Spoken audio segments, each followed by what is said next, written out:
Одна из главных резонансных тем недели в Якутии и стране – тарифы на авиабилеты на региональных маршрутах. Громко заговорили об этом после телерепортажа федерального канала. Большинство, кто смотрел, согласятся с тем, что сюжет неоднозначный. Авторы утверждают, что в частности якутские авиаперевозчики необоснованно завысили цены на билеты и считают миллиардные прибыли. Многих также удивило, что замминистра Егоров не смог связать двух слов при ответе на простые вопросы. Тут однозначно бросался в глаза грязный монтаж этого интервью. Вероятно, значение слов чиновника исковеркали. Я никого не защищаю. То, что о проблеме тарифов и про проблемы авиации в целом заговорили на уровне страны, момент положительный. Однако конкретно данный репортаж местами не объективен и больше похож на провокацию с целью задавить и убрать с рынка региональных перевозчиков. Наш корреспондент Александра Охлопкова выясняла, как верстаются авиатарифы, обоснованы ли они, комментарии перевозчиков и населения, также позиция правительства Якутии. Борьба за маршруты. В последнее время много говорится об освоении Арктики, социально-экономическом развитии и Дальнего Востока. Арктика – это территория, где единственным круглогодичным транспортом является самолет или вертолет. По словам специалистов, только на развитие малой авиации до 2025 года правительством страны предусмотрено бюджетных ассигнований в объеме 9 миллиардов рублей. Это только подпрограмма. А в целом по программе развития авиационной промышленности до 2025 года будет направлено аж 500 миллиардов рублей. И это еще не все. Счетная палата страны настаивает на увеличении объема финансирования. Большой денежный пирог обостряет аппетиты крупных игроков рынка авиаперевозок.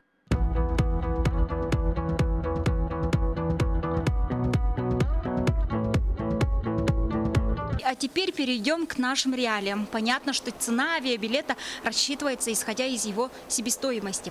Последняя, в свою очередь, включает в себя прямые и косвенные затраты на обслуживание пассажира. И, разумеется, влияет на цену также коммерческая политика авиакомпании. Кстати, хорошей считается годовая рентабельность компаний в диапазоне от 1 до 2%. Чаще всего, если компания заканчивает год не в минусе, это уже хорошо. Авиакомпания уже не первый год заканчивает с прибылью. Значит, 2015 год прибыль составила чуть больше 20 миллионов. Вот, то есть, разговор о том, что вчера было озвучено, значит, такой прибыли, таких в принципе нет. Значит, доходы авиакомпании составляют 3 миллиарда.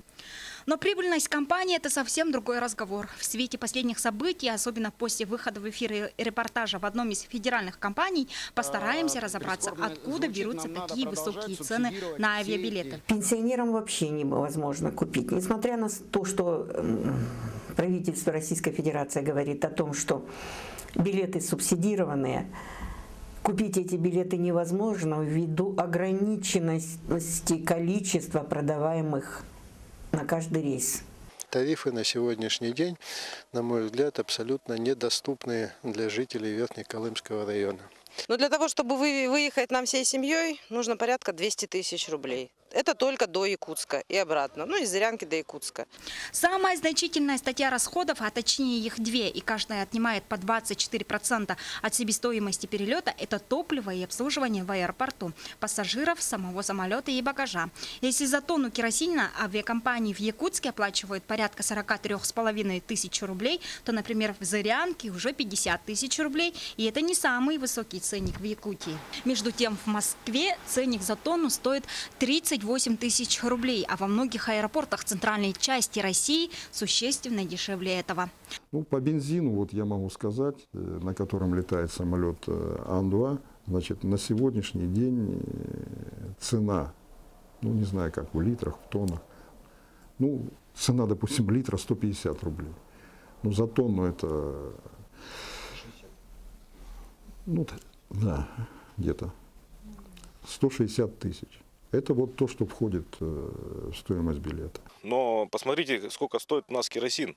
Если, допустим, где-то, где железная дорога рядышком, там стоимость керосина где-то в пределах 35-40 рублей, то у нас на заправке попробуйте купить за такое количество денег хоть какое-нибудь топливо. Ни соляры не купите, ни бензина, ничего. У нас керосин стоит под 70 рублей. Бензин стоит 55 рублей уже, 54 рубля.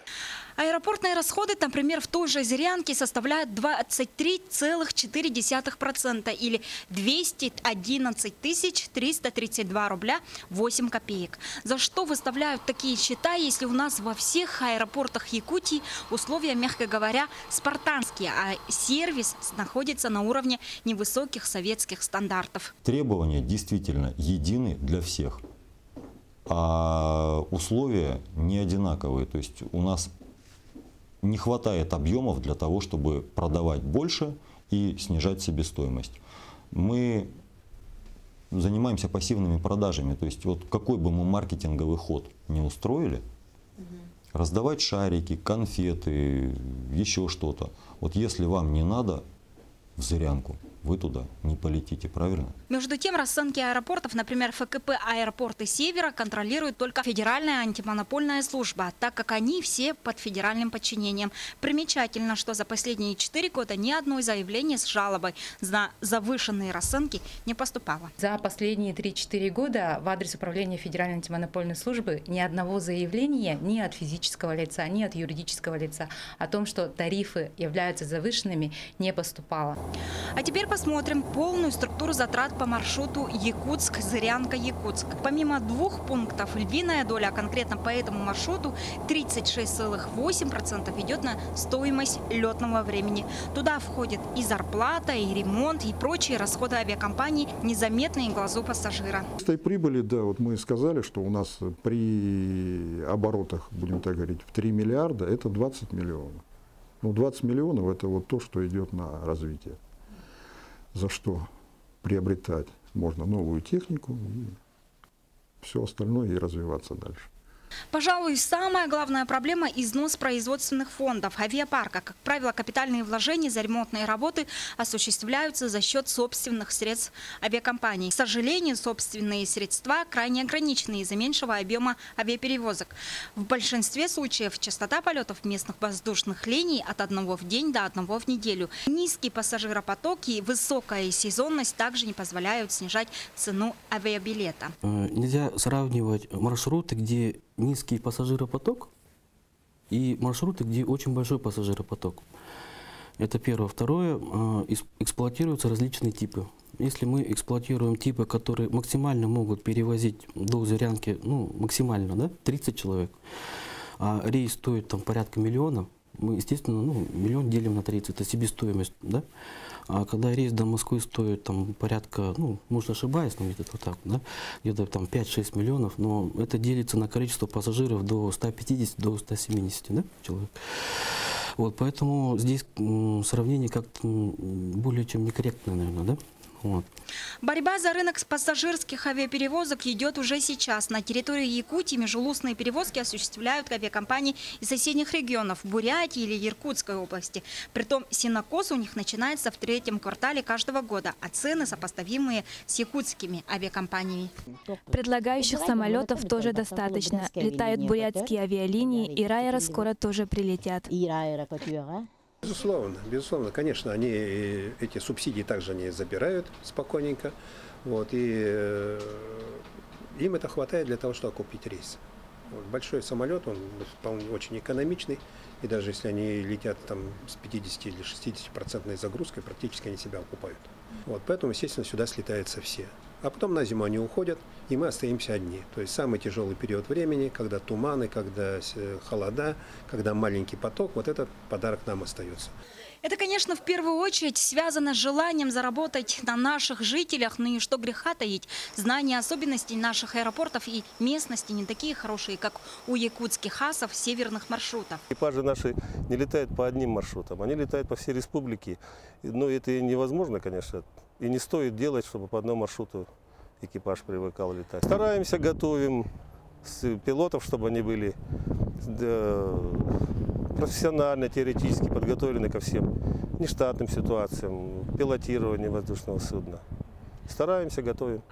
Государство в лице правительства Якутии, конечно, не стоит в стороне. С 2009 года межулусные и внутриулусные перевозки субсидируются из республиканского бюджета. Например, в этом году около 280 миллионов рублей. А буквально на днях глава республики Егор Борисов поручил правительству вдвое увеличить эту сумму. Если бы правительство не помогало авиакомпаниям и пассажирам из отдаленных поселков, то ценник на авиаперелет был бы не просто высоким, как сегодня, а запредельным. Касается внутриулусных перевозок, то здесь население оплачивает в среднем 27% от экономически обоснованного тарифа, и разница субсидируется из бюджета республики.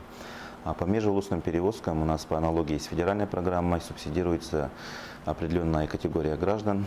Это граждане до 23 лет и старше 55 лет. Тарифы субсидируются на уровне 50%. Проблема действительно глобальная, и для ее решения нужен комплексный подход с помощью федеральных денег. К сожалению, на сегодня государство субсидирует только магистральные и межрегиональные рейсы, которые и без бюджетных вливаний являются рентабельными. Во многих зарубежных странах, наоборот, субсидируют только внутренние рейсы, а на центральные рейсы цены на авиабилеты диктует рынок. Авиакомпании ругать за то, что не держат высокие тарифы, это 30% от силы их доля. А все остальное – это земля, обслуживание, навигация и так далее. А как решить ситуацию? Помимо федеральных денег на субсидии нужны еще новые самолеты для обновления авиапарка. Об этом, кстати, в передаче на канале ГТРК сказал первый заместитель председателя правительства Якутии Павел Марынычев. И ситуация в Якутии по внутренним перевозкам не является уникальной. С аналогичными проблемами сталкиваются наши соседи. Нам надо продолжать субсидировать все эти направления на севере, потому что на севере другого рецепта нет и не будет. Это факт. И 124 рейса, которые осуществляются в год в Зырянку, лишь 42 из них мы можем на сегодня субсидировать. Нам надо стараться субсидировать 100% этих рейсов. Что региональные местные перевозки, они потенциально убыточны, это аксиома. Это не аксиома, это ложь. Борис, да позвольте вы сказать. Ну что ж такое? В Соединенных Штатах Америки принят закон о маршрутах первой необходимости. И там ежегодно федеральный бюджет выделяет деньги. В Канаде существует субсидирование местных перевозок. Безусловно, обычному пассажиру сложно поверить в арифметику, что в Москву из Якутска слетать дешевле, чем в Зырянку или Среднеколымск. Но и обвинять авиакомпании в жадности тоже несправедливо. Хорошо, что у нас хотя бы есть местные авиакомпании, которые, несмотря на кризис, пургу и туман, готовы лететь ежедневно. Правильно, что эта тема поднята на федеральном уровне, ведь назревшая проблема требует немедленного решения, и искать его нужно не только здесь, в Якутии. Александра Хлопкова, Габриэл Дьячков, Евгений Лугинов, Якутия. День за днем.